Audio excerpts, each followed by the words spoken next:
આ બંનેને ભાગો। હવે જો બંનેના છેદ કેવા છે? સરખા। તો છેદ શું થઈ જશે? ઉડી જશે। તો વધ્યું શું? ઉપર 1 અને નીચે √3। ચલો બંનેના છેદ સરખા, √2 ઉડી ગયા, બંનેમાં 1 વધ્યા તો જવાબ શું આવશે? 1।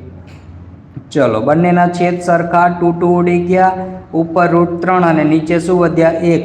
1 લખો કે ના લખો કોઈ ફેર પડે નહીં, બરોબર છે।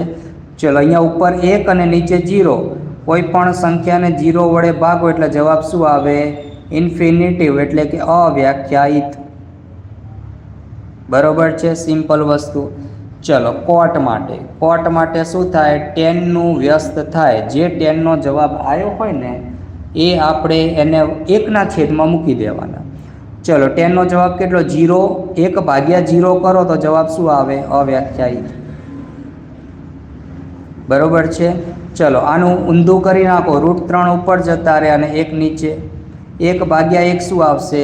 1 જ આવે। ચલો આનું વ્યસ્ત કરો, 1/√3। હવે અવ્યાખ્યાયિતનું વ્યસ્ત શું થાય? તો કે અવ્યાખ્યાયિતનું વ્યસ્ત જે છે તમારે 0 કરવાનું। કેમ? કોટનું બીજું એક સૂત્ર પણ થાય, cos θ upon sin θ, બરોબર છે। એટલે 0/1 કરો તો જવાબ કેટલો આવશે? 0 આપણી પાસે આવશે, બરોબર। ચલો sec θ જોઈ લઈએ। sec એટલે શું થશે?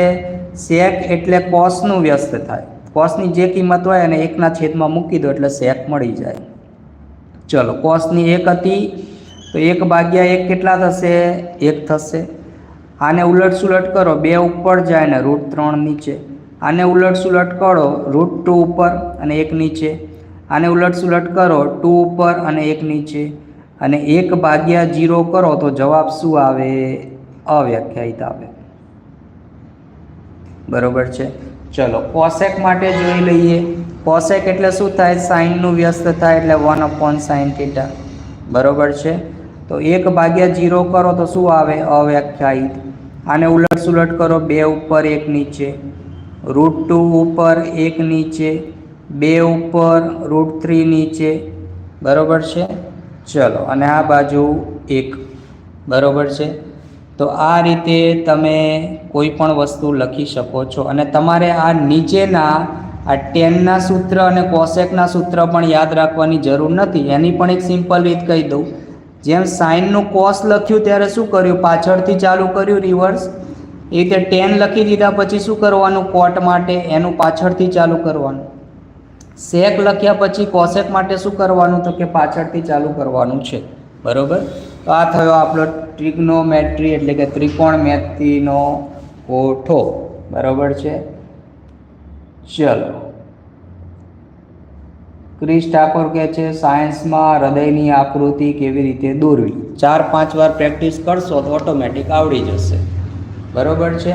અને આપણે બહુ ચીપીને દોરવાની જરૂર છે નહીં। જેટલું ફાવે એટલું દોરવાનું, પછી સાવ પદરૂપી આકૃતિ એ દોરી નહીં આવવાનું, બરોબર છે। અને નામ નિર્દેશક ખાસ કરવું।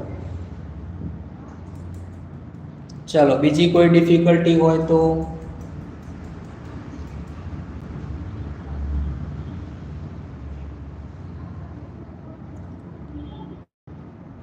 ચલો આપણે હવે અહીંયા આગળ લાઈવને બંધ કરવા જઈ રહ્યા છીએ, બરોબર છે। કેમ કે લગભગ કોઈ છે બી નહીં હવે લાઈવમાં, તો બરાબર બધાને બધું આવડી ગયું લાગે છે। એટલે 80માંથી 80 માર્ક્સ તો લાવવાના જ છો બધા, પરફેક્ટ, બરોબર છે।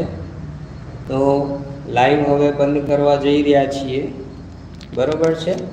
બનશે એટલો પ્રયત્ન કરીશ કે બોર્ડની પરીક્ષાના આગલા દિવસે પણ તમને એક લાઈવ સેશન આપી શકું, બરાબર। કોમેન્ટ કરજો જો જોઈતું હોય તો, બરોબર છે। 25 જેવી કોમેન્ટ આવશે તો જ લાઈવ સેશન આપીશ તમારા ડાઉટ સોલ્વિંગ માટે, નહીં તો નહીં આપું, બરોબર છે। ચલો તમારો બધાનો વિડીયો જોવા બદલ ખૂબ ખૂબ આભાર। મળીશું હવે આગળના સેશનમાં, બરાબર। વિડીયો સારો લાગે તો કોમેન્ટ જરૂર કરી દેજો, ઓકે। લાઈક સબસ્ક્રાઈબ કરજો અને નોટિફિકેશન ઓન કરવાનું ના ભૂલતા। ફરી ક્યારે પણ લાઈવ આવું તો તમને જાણકારી મળી જાય, બરોબર છે। ચલો।